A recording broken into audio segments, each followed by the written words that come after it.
Միայն նա է ճշմարտորեն մեծը, որը մեծ զավակն է նախ իր ժողովրդի և ապա մարդկության։ Գարեգին Նժդե։ Բարի երեկո, սիրելի հայրենակիցներ, բոլորիս շնորհավորում եմ մեր այս մեծ պանծալի տոնի առթիվ, անկախության օրվա առթիվ, մեր առաջին հանրապետության առթիվ։ Մենք ըմբոշխնում ենք Սարդարապետի երգը, որի բառերի հեղինակն է Պարուր Սևակը, երաժշտությունը Խաչատուր Ավետիսյանի։ Հայ ժողովրդի կյանքում եղած բազմաթիվ պատերազմներից հետո ստեղծվեց Հայաստանի առաջնությունը։ Պետականության հիմնասյուների իսպառ բացակայությամբ, բայց անհրաժեշտ էր տեսնել և զբաղեցնել աշխարհի բզկտվող քարտեզի վրա։ 1918 թվականի 28 մայիսյան հերոսամարտերից, Սարդարապետից, Բաշ-Ապարանից, Ղարաքիլիսայից հետո ծնունդ առավ Հայաստանի առաջին հանրապետությունը։ Հայ ժողովուրդը կարողացավ 543 տարի անց վերականգնել պետականությունը։ Մայիսի 28-ին Թիֆլիսի Հայոց ազգային խորհուրդը ընդունեց հռչակագիր, որում ասվում էր. Անդրկովկասի քաղաքական ամբողջության լուծումով և Վրաստանի, Ադրբեջանի անկախության հռչակումով ստեղծվեց նոր դրության տեր հանդեպ Հայոց ազգային խորհուրդն իրեն հայտարարում է հայկական գավառների գերագույն և միակ իշխանություն։ Հունիսի սկզբին հրապարակվեց այսպիսի հաղորդագրություն. Հայոց ազգային խորհուրդը այն իրավունքների հիման վրա, որով լիազորել է հայ ժողովուրդը, մայիսի 28-ին որոշեց հռչակել հայկական պետության անկախությունը, հիմնեց Հայաստանի ժողովրդավարական հանրապետությունը, հանրապետություն, որը հիմնադրվեց հայ ժողովրդի համար ծանր ժամանակներում։ Բազմահազար գաղթականներ ու սով 18 թվականի հուլիսի 24-ին հրապարակվեց Հայաստանի առաջին հանրապետության անդրանիկ կառավարության կազմը։ Վարչապետ Հովհաննես Քաջազնունի,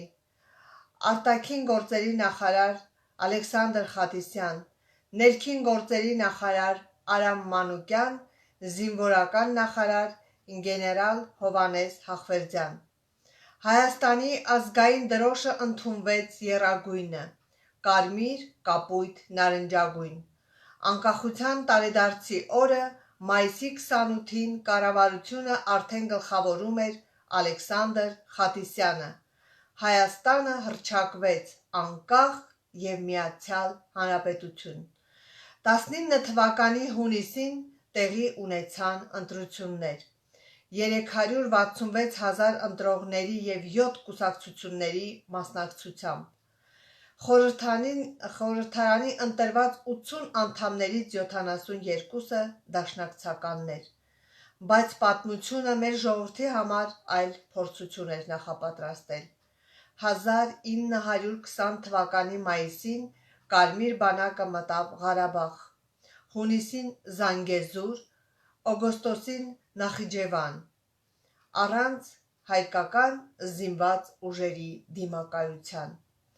Օգոստոսի 10-ին Թիֆլիսում կնքվեց հայ-ռուսական համաձայնագիր,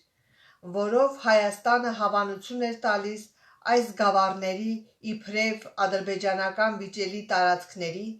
ռուսական ուժերի ժամանակավոր գրավմանը։ Ուղիղ 10 օր հետո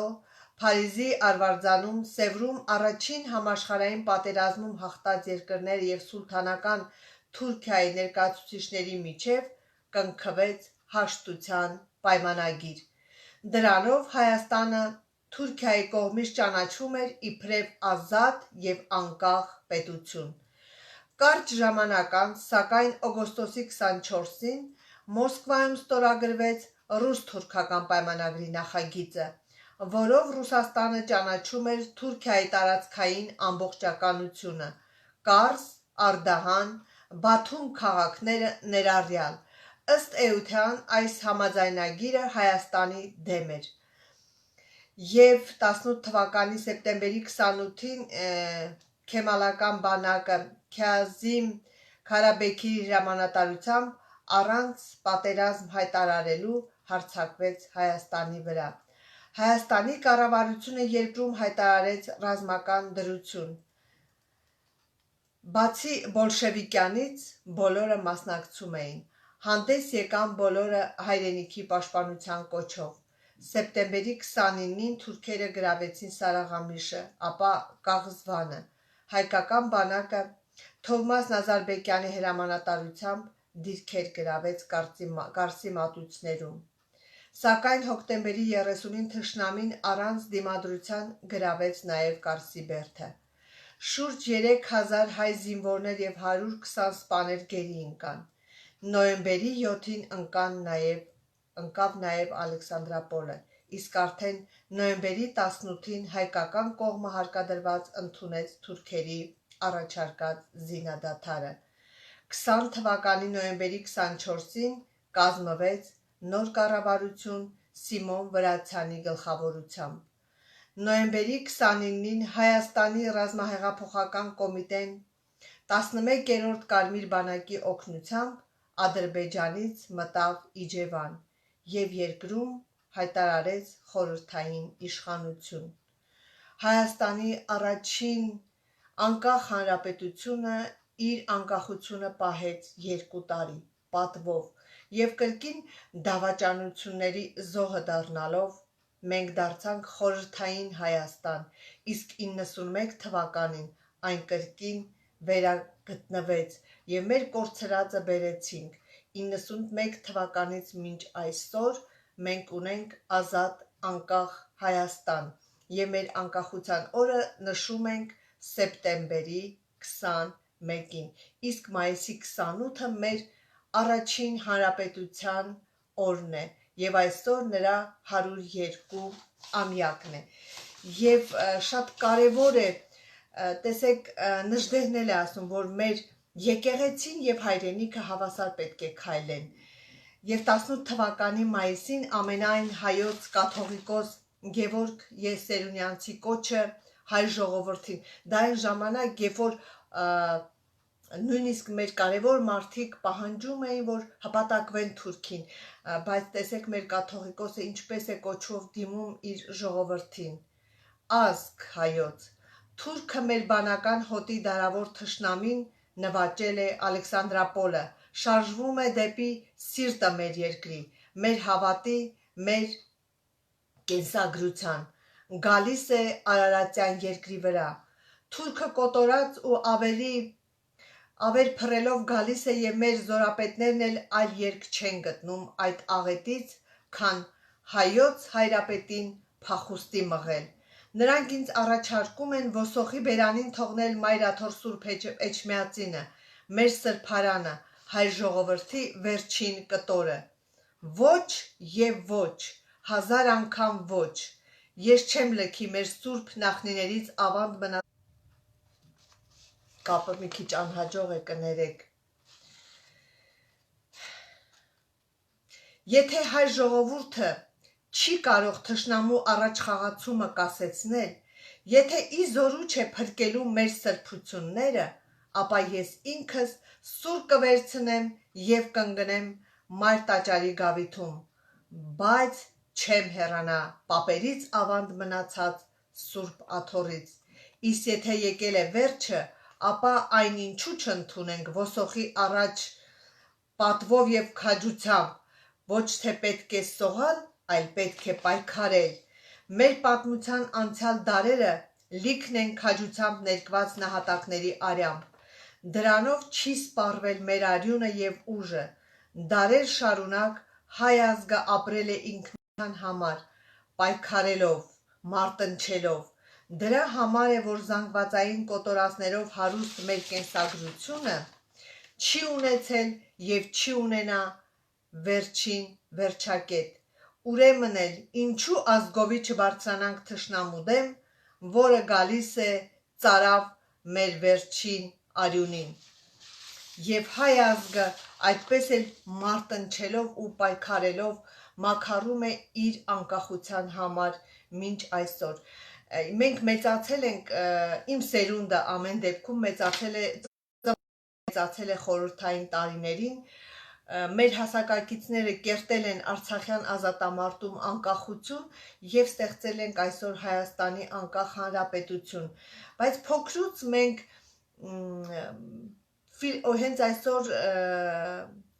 մեր հանրային հեռուստատեսությամբ եթեր էր գնում Սարոյան եղբայրներ ֆիլմը, երևի մեր բոլոր հայ ֆիլմերն են հաջողված, մեկը մեկից ընտրագույն են պատմությունը մեզ ներկայացնելով,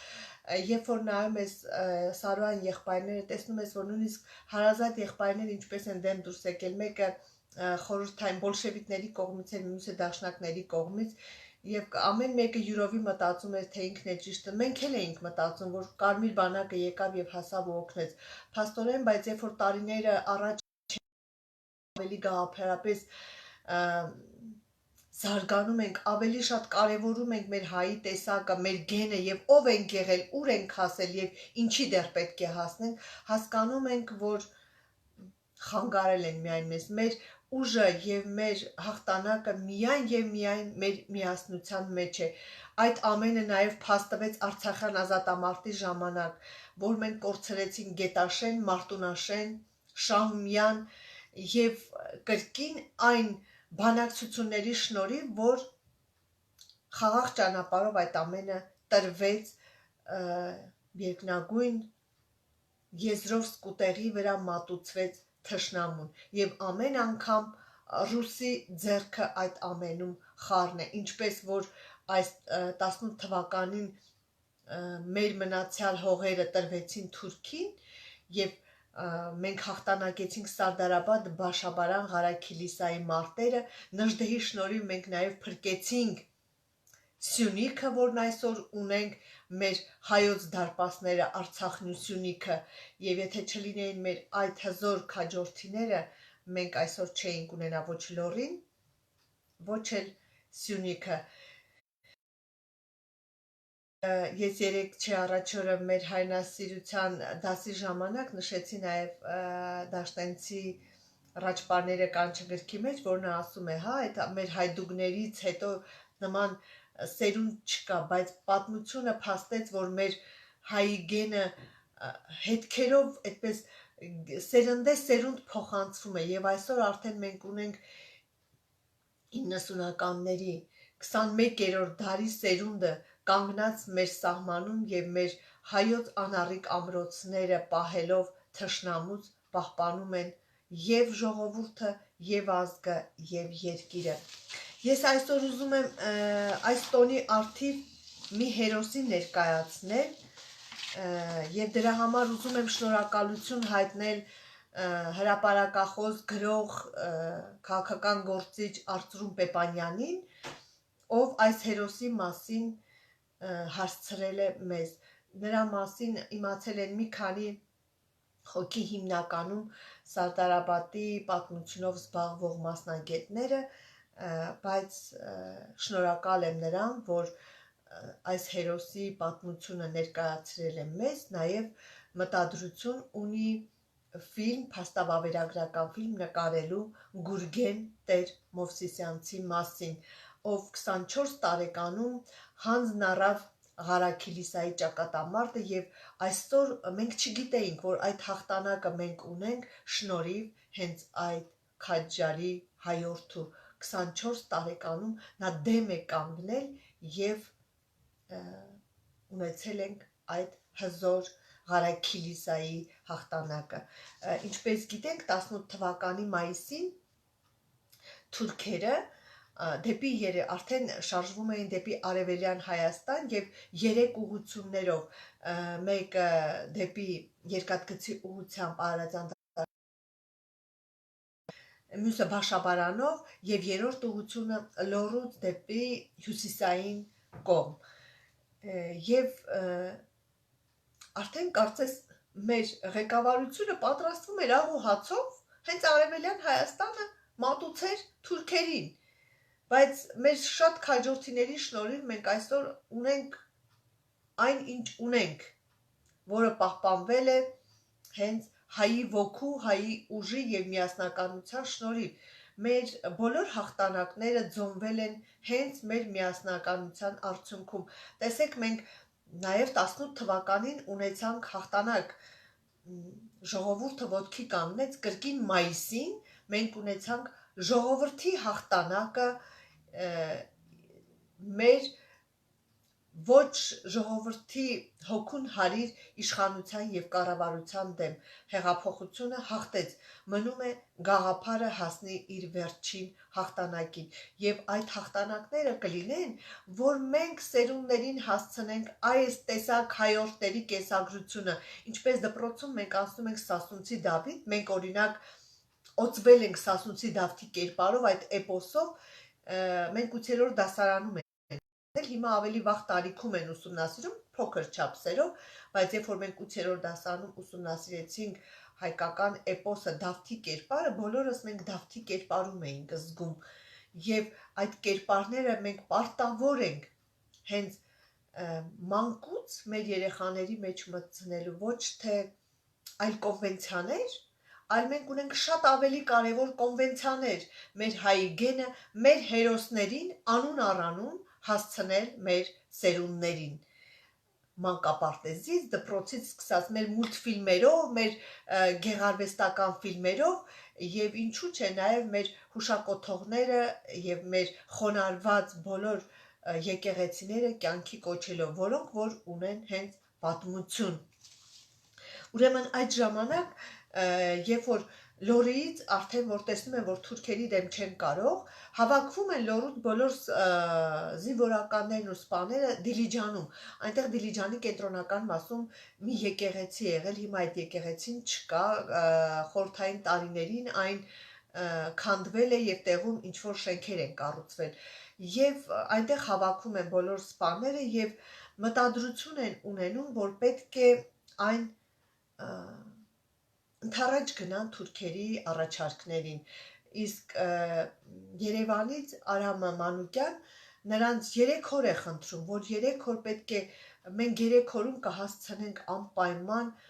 պայքարել եւ հաղթանակել, բայց կարծես չեն ուզում լսել ոչ էլ Արամ Մանուկյանի հորդորը եւ ընդհանուր որոշում են կայացնում, որ պետք է ընդառաջեն եւ ընդունեն թուրքերի հպատակությունը, հպատակվեն նրանց որոշումներին եւ նրանց մեջից այդ սպաների մեջից ոտքի է կանգնում հրետանու կապիտան, այն ժամանակ նա գրվել է որպես Մոսեսը, բայց նրա անուն ազգանունը Գուրգեն Տեր Մովսիսյան։ Մոսեսով այդ պահին ոտքի է կանգնում եւ հայտարարում. Ես չեմ հնազանդի այդ որոշմանը, դա դավաճանություն է։ Ոչ ոք իրավունք չունի այդպես վարվելու հայոց ճակատագրի հետ։ Ես իմ թնդանոթներով, նա թնդանոթների հրամանատար էր, այս րոպեին կմեկնեմ ճակատը մեռնելու, ով տղամարդ է եւ հայու զանց է առնում այդ տեսակը իր երակներում հայի արյունը, թող իմ ետևից գա, այդ հրամանը իրականացնի, դուրը շրխկացնում է եւ դուրս գալիս հավաքից։ Նրա հետևից կարծես բոլորը հասկանալով ինչում է կայանում դերը, միանգամից հավաքվում են եւ հետևելով իրենց հրամանատար երիտասարդ կապիտանին գնում են դեպի Ղարաքիլիսա, Դիլիջանից դեպի Ղարաքիլիսա։ Նրանք դուրս են գալիս մայիսի 23-ին։ Իրարանցում է անմիջապես ստեղծում, այդ իրավիճակում բոլորը զենքերը վերցնում են եւ դեպի կռիվ։ Ուրեմն նրա այդ ժամանակ նրա ենթակայության տակ է լինում նաեւ շտաբս-կապիտան Պետրոսյանցը, ով արել է հետեւյալ գրառումը. Մարտկոցը իր գեղանի հրամանատարի շտաբս Մովսիսյանի գլխավորությամբ, ով հավատաց իր բոլոր զինվորներին եւ սպաներին եւ երգելով ու ուրախ կանչելով շարժվեցին առաջ, իսկ նրանց ճանապարհում էին ժողովուրդը նույն ոգևորությամբ, նույն ուրախությամբ եւ ուռաների գոչյունով։ Մարտկոցը ողջ գիշեր շարժվեց առաջ եւ միայն մայիսի 24-ին հասավ Ղարաքիլիսա։ Նրանց է միանում նաև Նժդեհի ջոկատը։ Իսկ Հովհաննես Բաղրամյանը, մեր մարշալ Բաղրամյանը, նա ճանաչել է մեր կապիտանին, նրա մասին էսպես է ասում, որ զինվորները Տեր Մովսիսյանի զինվորները հատուկ ընտրված էին եւ նրանց այդ գեղեցիկ, շատ գեղեցիկ տղամարդ է լինում Գուրգենը, ասում է, որ շատ համակրանքով էին լցված իրենց հրամանատարը, բոլոր զինվորները նույնիսկ այդ համակրանքից ելնելով պատրաստ էին իրենց հրամանատարի ցանկացած հրաման իրականացնելու։ Ուրեմն նրանց Ղարաքիլիսայում արդեն սպասվում էին թուրքերի կայացած բանակը, որոնք ունեին 10,000 ընտրյալ զինվորներ, 70 թնդանոթներ եւ 40 գնդացիր։ Ինչպես գիտենք, այդ ժամանակ թուրքերը ուժասպառ էին եղել նրանք, այդ Ստամբուլում եղած այդ լավ զորքներ, որ նրանք որոշել էին, որ պետք է օգտագործեն մինչև վերջին կաթիլը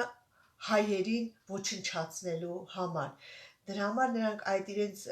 լավ վիճակում գտնվող զորքը բերել էին Ղարաքիլիսա, իսկ մեր հայերը մի քանի հոգի հոգնած, ցակուցրիվ եղած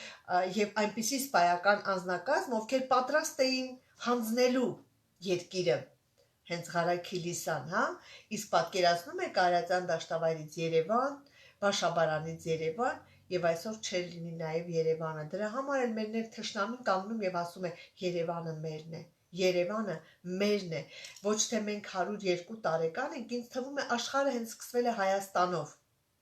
եւ Հայաստանը աշխարհի ամենակարևոր երկիրն է, հայը ամենակարևոր ազգն է, կարծես Աստծո կողմից ընտրված եւ Աստծո կողմից ստեղծված ժողովուրդ ենք մենք։ Եվ այն ժամանակ հիմա էլ դե քարտեզի վրա, ռազմական քարտեզի վրա դիրքերը համարակալվում էին եւ մի բարձր Մովսիսյանը մտածում է այնպիսի մի դիրքեր ընտրի, որպեսզի կարողանա թշնամուն հեշտ հաղթահարել եւ հաղթանակը դարձնել հայերինը։ Եվ 752 համարի բարձունքը, որտեղ հայկական ջոկատներ էին արկա, Պետրոսյանցը ուղղորդվում է դեպի այդ բարձունքը։ Այնտեղ դեռ 200 մետր չկար, որ պետք է հասնեն բարձունքին, բարձվում է այնտեղ ոչ թե հայերն են, այլ թուրքերն են, այսինքն հայերը կամովին լքել են դիրքը, նույնիսկ իրենց հրամանատարությանը տեղյակ չպահելով, եւ երբ որ արդեն իրավիճակը գիտակցելով, որ այնտեղ բավականին թուրքեր կան, իսկ իրենք քիչ են, դիրքն էլ նրանց հարմար է, նրանք բարձունքում, իսկ իրենք լանջին, Պետրոսյանցը իր զորքով սկսում է նահանջել դեպի ավելի ձորակի կողմը ավելի հարմար տեղ գտնելով, եւ այդ նկատելով Գուրգեն Տեր Մովսիսյանցը նա հասկանում է, որ պետք է անպայման աջակից լինի Պետրոսյանցի տղաներին եւ ներքևից սկսում է կրակահերթ բացել դեպի այդ բարձունքը։ Թուրքերը նահանջում են մտածելով, որ կարող են իջնել եւ շրջափակելով օղակի մեջ վերցնելով հայերին գրավել։ Եվ այդ թեժ մարտի ժամանակ ցավոք վիրավորվում եւ մահացու վիրավորում է ստանում մեր հրամանատար Գուրգեն Տեր Մովսիսյանցը, երբ որ Պետրոսյանցը տեսնում է, որ արդեն իրենց հրամանատարը չկա, այն նրանք այնքան են սիրում իրենց հրամանատարին, որ գոչյունով, եթե մեր հրամանատարը մահացել է, մենք ինչու պետք է ապրենք եւ իմա մեկնում են կռվի եւ հարձակվում թշնամուն եւ այդպես նրանք ուժեղ թշնամու հետ պայքար տանելով փրկում են Ղարաքիլիսան, այսինքն եթե չլիներ, տեսեք, մինչև այսօր մենք չենք էլ իմացել եւ շնորհիվ այն մարդկանց, ովքեր դա հասցրել են մեզ եւ շնորհիվ Արթուր Պեպանյանին, ով վերելք ակումբում այս գեղեցիկ պատմությունն անելով հասավ մեզ, ես սիրով այն ներկայացնում եմ իմ լսող ընկերներին եւ 4 օրից նոր կարողանում են նրա դիակը վերցնել իր ընկերներ իրենց ուսերին հասցնում են Դիլիջան եւ այնտեղ էլ հենց այդ եկեղեցու Բակում կարծես անհայտ է նրա գերեզմանի տեղը, որտեղ փնտրել են եւ կարծես պատմության հետքերով գնալով չեն կարողանում իրական տեղը գտնել, բայց կան մարդիկ, ովքեր պատմում են նրա մասին, մեկ ասում են, որ նա Արցախից է, բայց նաեւ ասում են, որ նա հենց Սյունյաց աշխարհից է, Կապանից, եկեղեցականի որդի է եղել, նրանց հայրը 4 զավակներ են եղել, նրանց հայրը շատ վաղ տարիքում կորցրել է առողջությունը, մահացել, կրթության է տվել իր բարեկամներից մեկը, եկեղեցական կրկին Թիֆլիզում է ստացել իր սկզբնական կրթությունը, այնուհետև Լոմոնոսովի անվան համալսարանում, բայց հետո չվճարելով այդ նույն ազգականն է վճարել ուսման վարձը, չեմ վճարել, նա էլ ստիպված արդեն բարձր կուրսում լինելով, թողել է ուսումը, եկել եւ շարունակել Թիֆլիզում։ Հետո ստացել է զինվորական կրթություն եւ 14 թվականին անցել ծառայության ցարի բանակում։ Հետո դե արդեն պարզ է եկել է եւ մարտնչել հայոց բանակում եւ այսօր Ղարաքիլիսայի հենց հաղթանակի հաջողությունը պայմանավորված է նրանով։ Նաեւ կա վարկած, որ նրա հարսնացուն Հասմիկը հարսնացու է ունեցել, ով այդպես էլ չի ամուսնացել եւ հայոց լեզու գրականություն է դասավանդել Երևանյան դպրոցում։ Ես շատ հպարտ եմ, որ նման հերոսներ եւ ամեն մի հայրենաճանաչության դասի մենք ակնարկում ենք մեր մարտիրոսված հերոսներին, մեր կողքին ապրող հերոսներին, մեր կողքին ապրող լեգենդներին, որոնց առաջ պետք է միշտ խոնարհ լինենք։ Այսօր նաև մեր լեգենդար հրամանատարներից, Արցախյան ազատամարտի հաղթանակ կերտած հրամանատարներից Վուրկ Ոսկանյանի ծննդյան օրն է։ Այսօր նա կդառնա 79 տարեկան եւ մենք հայոց անկախության տոնի 100-ամյակին եղանք Սյունյաց աշխարհում, Սիսիանում նրա ծննդավայրում, նրա Գետիկ Բաղդասարյանի կերտած այդ հզոր արձանը, որը Վուրկ Ոսկանյանին է բնորոշում, բայց կարծես ամբողջ հայազգը, ամբողջ լեռները այսպես ձեռքերի մեջ գրկած կանգնած է հզոր հրամանատարը։ Այսա փոխանցենք մեր սերունդներին։ Ես կուզեմ, որ մեր սերունդը, ցավոք հիմա հետևորդները քիչ են, 2 հոգի են հետևում, երևի հետո կնայեն, ես կուզեմ, որ այ հետևորդ սերունդը մտածի, որ մենք ունենք այո արական սեր եւ իքական սեր եւ ոչ թե Facebook-յան էջերում թողեք շատ տգեղ մեկնաբանություններ, այլ սիրեք եւ պահպանեք մեր երկիրը, այլ սեր ու համերաշխություն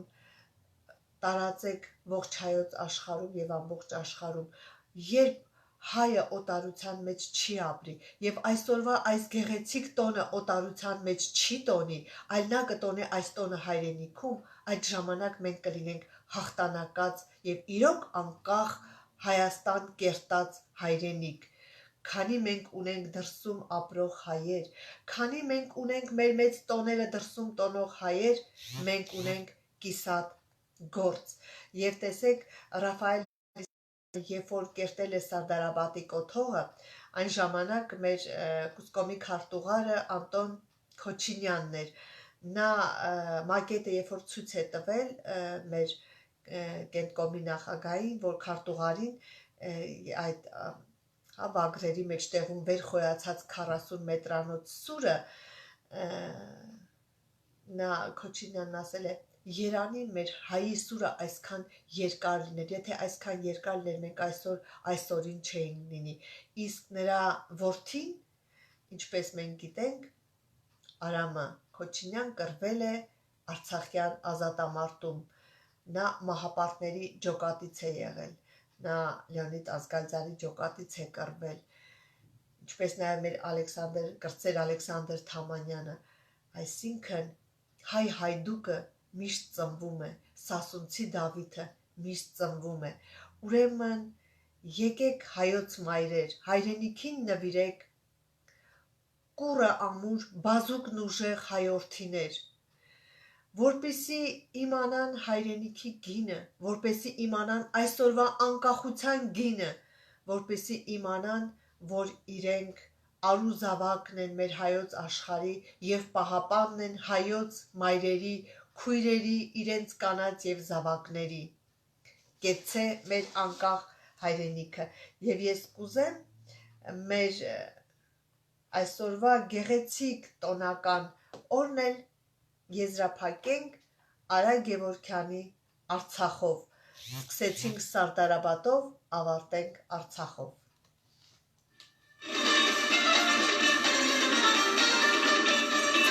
Շնորհակալություն, ովքեր լսեցին։ Մենք ուժեղ ենք միասին, հիշեք, մեր ուժն ու հաղթանակները մեր միասնության մեջ է։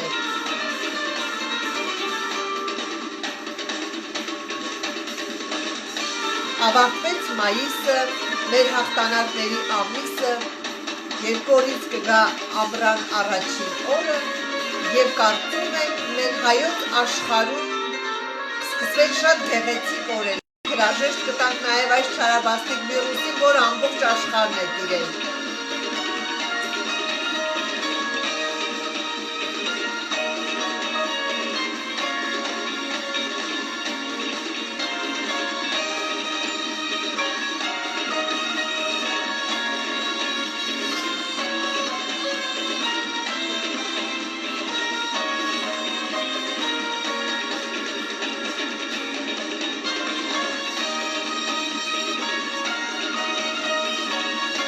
Բարի գիշեր։